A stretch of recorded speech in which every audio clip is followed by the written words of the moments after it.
hadisnya lebih hangat. Al haditsus salis, hadis yang ketiga. An Abi Hurairah, dari Abi Hurairah radhiyallahu an. Anna Rasulullah sallallahu alaihi wasallam, sesungguhnya Rasulullah sallallahu alaihi wasallam qala, bersabda. Ini hebat. Yang tadi kita nggak bisa masuk surga, nanti kita bisa masuk surga semua. Kullu ummati yadkhulunal jannah. Semua umatku, kata Rasulullah, akan masuk surga. Nah ini, jadi kalau ada orang mengatakan kamu neraka, Rasul aja bilang semua umatku akan masuk surga. Kenapa kita bisa menyatakan, kamu neraka?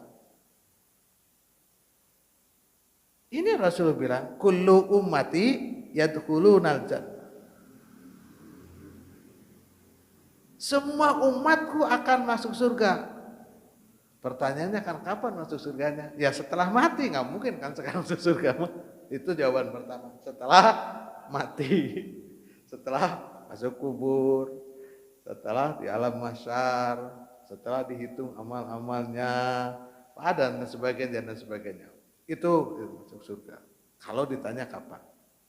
Tetapi jawaban Rasulullah SAW di sini, illa man aba, kecuali orang-orang yang memang tidak mau masuk surga. Ada orang yang masuk surga? Banyak Pak. Banyak ternyata. Itu nggak mungkin. Kata siapa nggak mungkin? Nanti lihat. Kila. Maka para sahabat bertanya, wa may ya'ba ya Rasulullah? Siapa orang-orang yang tidak mau itu ya Rasul? Rasulullah bilang, qala man ata'ani dakhalal jannah. Barang siapa yang mentaatiku, mengikutiku, mencontohku, dakhalal jannah, maka masuk surga. Wa man asani faqad aba. Dan orang-orang yang bermaksiat, orang-orang yang tidak mengikuti sunnahku, orang-orang yang tidak mau mengikuti syariat-syariat yang aku bawa, orang-orang yang tidak mau mencontoh kepadaku, maka dialah orang-orang yang nggak mau masuk surga. Nah sekarang kita tinggal lihat, saat ini kita mengikuti nggak apa yang diperintahkan Rasul? Ngikuti. Pertanyaannya berapa persen? Gitu aja. Berapa persen yang sudah kita ikuti? Itu aja pertanyaannya, berapa persen melaksanakan perintah-perintah Rasul, melaksanakan syariat-syariat yang dibawa oleh Rasul. Mohon maaf, kita kan hanya yang wajib-wajib aja ya. Betul? Yang sunnah mah. Ya, kalau sudah begini rada mending lah sunnah-sunnahnya. Rada mending. Ya tinggal dihitung saja, rada mending juga berapa tahun. Menjalankan sunnah-sunnah Rasul baru berapa tahun. Mohon maaf, mungkin ya setelah pensiun. Hitung aja baru pensiun itu berapa tahun. Terus saja tuh gitu. Nah selama ini kita kemana aja? Ya tadi wajibnya doang. Salat 5 waktu wajib. Terus puasa wajib. Itu aja. Selain dari itu, belum bisa. Makanya kapan masuk surganya? Nanti.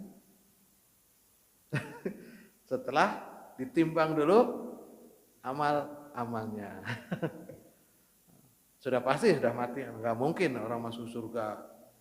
Surga maksudnya surga di akhirat ya, beda lagi kalau dalam tanda kutip surga dunia itu sudah berbeda lagi. Itu Bapak dan saudaraku sekalian yang dirahmati Allah Subhanahu wa taala. Jadi yang pertama tadi dijelaskan di dalam hadis itu ya, ada beberapa wasiat Rasulullah SAW yang harus kita pegang erat, pegang teguh, bahkan harus digigit oleh kita dengan geram kita karena saking pentingnya. Wasiat yang pertama adalah takwa kepada Allah. Wasiat yang kedua adalah taat kepada pemimpin. Yang ketiga adalah wasiat agar kita memegang sunnah Rasul dan apa yang dilakukan oleh Khulafaur Rasyidin dan menjauhi apa-apa yang tidak dilakukan oleh Rasul. Dalam artian, mohon maaf Pak, nanti ada beberapa yang terjadi permasalahan yang sering muncul di masa dan sepertinya tidak akan selesai. Saya angkat saja tahlil, itu ya. Itu kalau saya melihatnya itu kan hanya sebuah nama. Maulud hanya sebuah nama. Hanya sebuah nama, Pak. Kenapa disebut Maulud? Ya karena dilaksanakan pada bulan Maulud, akhirnya Mauludan. Rajab, kenapa disebut Rajaban? Karena dilaksanakan pada bulan Rajab. Lalu apa bedanya dengan malam Sabtu atau malam Minggu yang saya sebut dengan mingguan? Apa bedanya? Sama aja kan?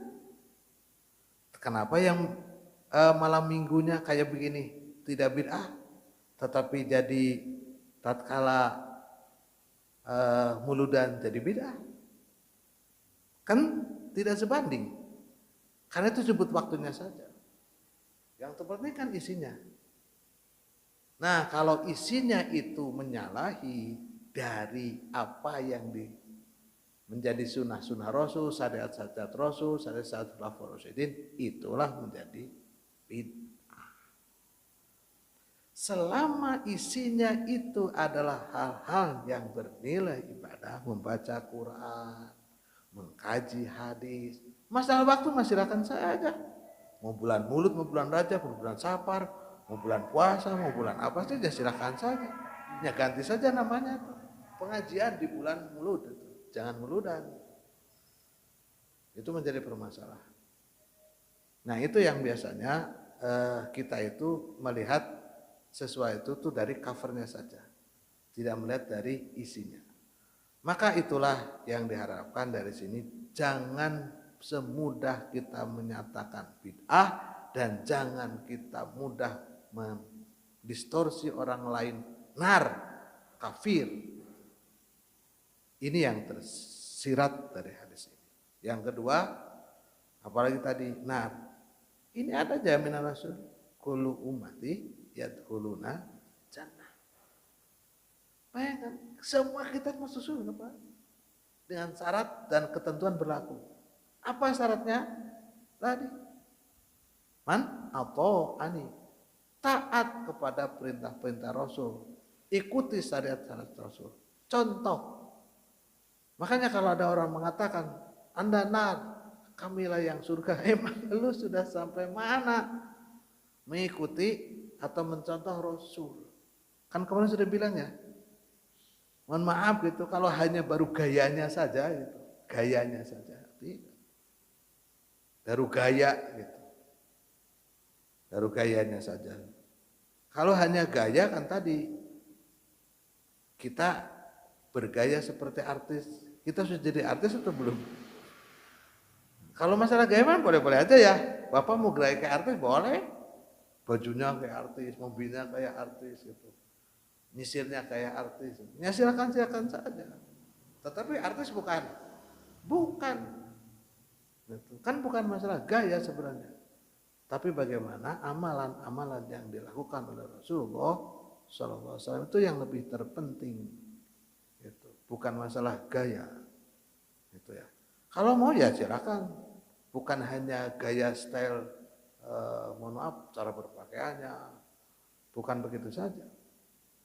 Tetapi harus gaya hidupnya. Way of life-nya. Bagaimana cara pandang Rasulullah SAW? Gaya hidupnya Rasulullah bagaimana? Itu yang harus diikuti oleh kita. Bukan hanya gaya-gaya yang bersifat duniawi. Kenapa saya katakan Rasulullah bersifat duniawi? Juga ya karena Rasulullah manusiawi. Dan hidup di dunia, ya pasti dia berpakaian. Itu. Terus dia pasti juga berkomunikasi. Dia berbisnis. Dia berdagang. Tapi lihat secara paripurna. Bagaimana Rasulullah SAW kehidupannya secara paripurna. Bukan hanya di satu aspek saja. Syukur kita itu bisa mengikuti cara berpakaian Rasulullah SAW, cara tidurnya Rasulullah SAW, terus cara bicaranya Rasulullah SAW, cara jalannya Rasulullah SAW. Syukur, sangat disyukuri kita. Tetapi tidak hanya sebatas itu. Kalau bisa adalah bagaimana Rasulullah SAW itu beribadah kepada Allah Subhanahu wa Ta'ala. Karena itu yang paling terpenting. Wallahu a'lam bishawab.